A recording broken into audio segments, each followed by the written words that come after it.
Assalamualaikum warahmatullahi wabarakatuh. Salam sejahtera untuk kita semua. Saya ini hari ini ya di 2 sekolah. Dan ini sekolah yang kedua yaitu SMA Negeri 21 Jakarta Timur. Pengawasan ke sini. Tadi ngobrol ya sama pihak sekolah dan juga dengan Kasatlantas Pendidikan Kecamatan Pulau Gadung, di mana sekolah ini memang menjadi bagian tanggung jawabnya. Dan juga ngelihat bagaimana tracing dan testing dilakukan usai salah satu siswa dari laporan orang tua dinyatakan positif COVID-19. Dan apa yang dilakukan tergambar nanti di dalam video ini. Kita akan ngobrolin ya seperti apa ketika diketahui satu siswa positif, lalu apa yang dilakukan untuk melindungi lingkungan sekolah dan siswa lainnya. Oke, seperti apa? Tapi jangan lupa di like, share, komen, dan subscribe ya. Bagi yang belum subscribe, segera bunyikan loncengnya, ikuti terus video ini dan kita ngobrol yuk dengan sekolah. Ya, saya saat ini sudah berada di SMA Negeri 21. Ya, ini di Jakarta Timur, di Pulau Mas ya, wilayah Jalan Kayu Putih ya Bu ya? Betul. Dan di sini memang sedang ada tracing, testing. Ya, ada 3T lah ya, karena ditemukan ada satu siswa ya Bu? Siswa. Yang positif. Nah, oleh karena itu kita lihat ya, apa yang dilakukan oleh sekolah ketika ada yang positif. Ya, seperti apa untuk ngelindungin anak-anak yang lain ya. Dan sini sudah bersama saya nih Ibu Humas ya jabatannya ya, tapi tak kenal sama kata sayang nih. Ya. Jadi Ibu harus kenalan nih, namanya, jabatannya apa, ngajar mata pelajaran apa. Silakan Ibu. Baik, terima kasih. Perkenalkan, saya Ibu Esther Damanik. Saya koordinator BK SMA Negeri 21. Saya salah satu tim Satgas COVID di sekolah. Begitu kami menerima informasi kemarin dari orang tua bahwa salah satu anak kami positif, maka kami melaporkan ke puskesmas untuk diadakan tracing. Dan pagi hari ini sudah diadakan tracing untuk di kelas 10-7 dan semua guru pengajar yang mengajar. Dan anak sudah tidak masuk dari 3 hari yang lalu. Ya, jadi tadi begitu ada, kata Ibu Esther langsung lapor ya, dapat informasi langsung lapor, lalu langsung puskesmas datang juga esok harinya. Dan ini saya sudah ngelihat sendiri kok bahwa sudah sedang terjadi testing dan tracing di sekolah ini, yang murid-murid maupun guru yang mengajar di kelas itu. Nah Bu, ini kan kejadian pertama ya? Ya. Nah sebenarnya sekolah kan sudah menerapkan prokes yang ketat nih. Nah Ibu bisa cerita nggak sebenarnya dilakukan sekolah apa? Lalu peluang terjadinya kira-kira di mana nih kasus kayak gini? Silakan Bu. Kami dari seluruh staf guru sebetulnya sudah melaksanakan prokes yang sudah diatur oleh pemerintah, di mana anak-anak selalu kami ingatkan, dan kemudian ketika hadir di sekolah, di suhu, kemudian cuci tangan, dan kemudian menuju ke kelasnya masing-masing. Kelas juga udah diatur tadi. Kelas misalnya lantai 4 naiknya dari tangga yang mana? Kelas 12 dari tangga yang mana? Ya. Sebenarnya sudah diatur sedemikian rupa. Nah, kalau masker gimana Bu anak-anak? Wajib anak-anak harus pakai masker, bahkan Dan nggak ada yang diturun-turunin kan? Nggak ada. Guru juga nggak ada yang turun-turunin? Enggak. Tapi itu yang diingetin terus ya? Terus menerus Bu. Oleh pihak terus sekolah ya? menerus, iya. Karena Ibu kan tim Iya. Satgas juga gitu ya? Iya. Nah, kalau Satgas sendiri ketika peristiwa ini terjadi, apa Bu ketika koordinasi awal apa yang Ibu lakukan dengan di Satgas ini? Kepala sekolah mengumpulkan kita untuk briefing dan mempersiapkan apa yang harus kita lakukan. Bahkan nanti siang kita juga ada rapat bersama dengan kepala sekolah lagi untuk menentukan kegiatan-kegiatan apa yang harus dikurangi dan kegiatan apa yang harus terus dan meningkatkan prokes lagi, Bu. Oh, jadi ada upaya itu juga ada, ya? Ada. Terus, jadi bukan berhenti di sini? Bukan. Tapi ada upaya lagi ya untuk kira-kira perlu nggak nih ngurangin sesuatu yang mungkin nanti menimbulkan hal yang nggak diinginkan gitu ya? Iya. Nah, harapan Ibu sendiri apa nih setelah peristiwa ini?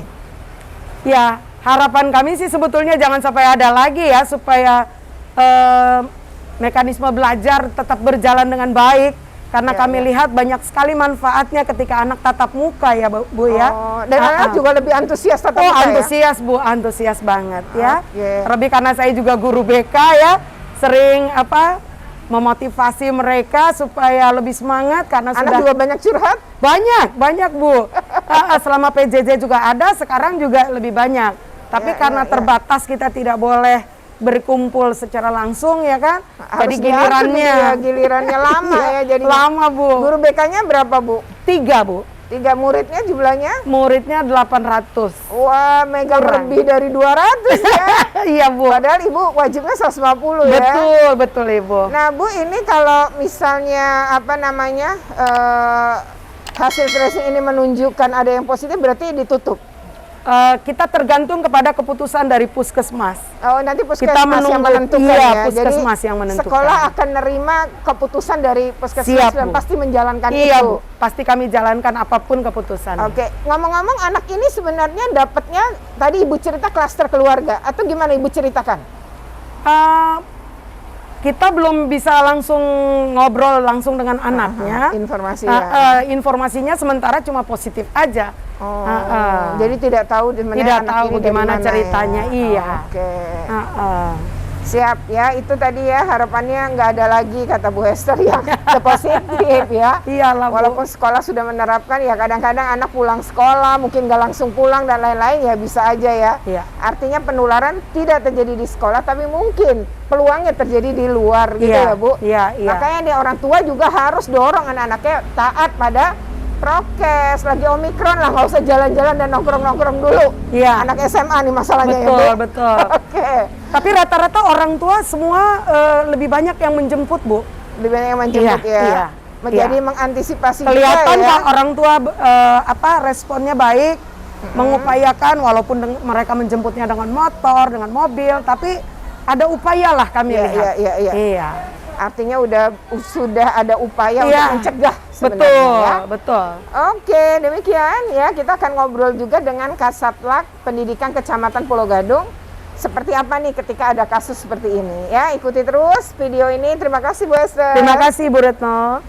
Oke, kita lanjutkan ya. Kita akan wawancara dengan Kasatlank Pendidikan Kecamatan Pulau Gadung, Jakarta Timur, di mana beliau ini memang punya kewenangan ya, tanggung jawabnya adalah salah satunya di SMA negeri yang saya datangi ini, yaitu SMA Negeri 21 Jakarta Timur. Nah, tadi saya sudah lihat juga tracingnya, testingnya, dan beliau juga udah ngelihat. Nah, sekarang kita tanya tanggapannya seperti apa dan sebenarnya langkah apa nih setelah tracing ya. Oke, Pak Ujang. Ya, siap. Nah, gitu. sekarang tadi Pak Ujang udah ngelihat langsung Udah, juga ya, udah iya. keliling juga, saya juga udah tuh. Nah, gimana nih Pak, berjalan seperti apa tadi melihat dari pengawasan Pak Ujang? Ya. Ya, terima kasih. Buat saya ini adalah sebuah kerja bareng ya, antara pendidikan Dinas dengan Kesehatan. Dinas Kesehatan, di mana ketika kita untuk mendapat kasus itu memang ada dua, ada yang kita sebut dengan aktif, ada yang pasif. Kalau yang aktif itu sekolah ketika melakukan ACF lalu mendapatkan itu aktif. Ya. Tapi ada juga berdasarkan laporan dari orang tua. Nah, ketika laporan dari orang tua ini kita anggap pasif. Jadi data yang ada, lalu kita lakukan testing. Lalu ketika testing kita dapati lagi di sekolah, kita lanjutkan dengan tracing. Oke. Nah, hari ini yang dilakukan di SMA 21 adalah tindakan tracing yang dilakukan oleh teman-teman dari Puskesmas Kecamatan Pulau Gadung. Tadi hasilnya yang saya lihat dari satu kelas itu yang dilakukan tracing adalah 35 siswa. Dan sudah bincang-bincang juga, hasil baru diketahui karena ini PCR paling enggak 3-4 hari ke depan hasilnya baru kita dapat. Baru tahu ya, nanti hasil. Nah, nanti tindak lanjut setelah, mudah-mudahan ya, kita berharap hasil tracing ini nggak ada yang positif, karena kalau ada yang positif Puskesmas akan mengambil satu kebijakan, sekolah ini ditutup bisa sampai dengan 14 hari ke depan. Kalau oke. seandainya didapat ada yang positif. Oh, Itu Bu Retno. gitu ya. Dan ini sebenarnya kalau dari pengamatan Pak Ujang juga di sekolah ini tuh prokesnya gimana? Jadi yang pertama tahapan prokes mulai dari anak hadir, anak sampai di sekolah itu langsung dilakukan pengukuran suhu dan pencatatan oleh petugas. Setelah itu anak diwajibkan cuci tangan, baru mereka tetap dalam kondisi menjaga jarak antara satu dengan lainnya sampai dia ke kelas. Itu dalam pengawasan guru, tetap protokol kesehatan itu tetap dijaga, mulai menggunakan masker, cuci tangan, menjaga jarak, sampai larangan untuk berkerumun. Jadi artinya protokol kesehatan dilaksanakan di sekolah ini sudah sangat ketat sekali. Maka ketika kita dapat laporan dari orang tua, kita khawatir bisa teman bermain atau bisa dari keluarganya. Maka nanti langkahnya kalau sudah kita tracing, langkah berikutnya kita tracking gitu ya. T yang ketiga. T ketiga itu kemana? Pasti siapa aja nih temennya. Bisa dari keluarganya, bisa dari teman bermainnya. Seperti itu. Jadi sebenarnya ini laporan keluarga ya. Jadi laporan, dapatnya jadi ya. Dan keluarganya juga menyampaikan, terbuka gitu ya. Dan sekolah juga langsung bertindak ya. Siap. Daerah juga langsung bertindak. Nah, terakhir apa nih harapannya Pak, terutama terkait sama hal-hal yang begini nih ya. Tentu ini sesuatu yang tidak kita inginkan semua. Nah, gimana Pak Ujang? Jadi yang pertama kita harus tetap komitmen untuk jaga prokes, mungkin prokes yang ketat lah, supaya kita bisa menyelenggarakan PTM berjalan dengan baik.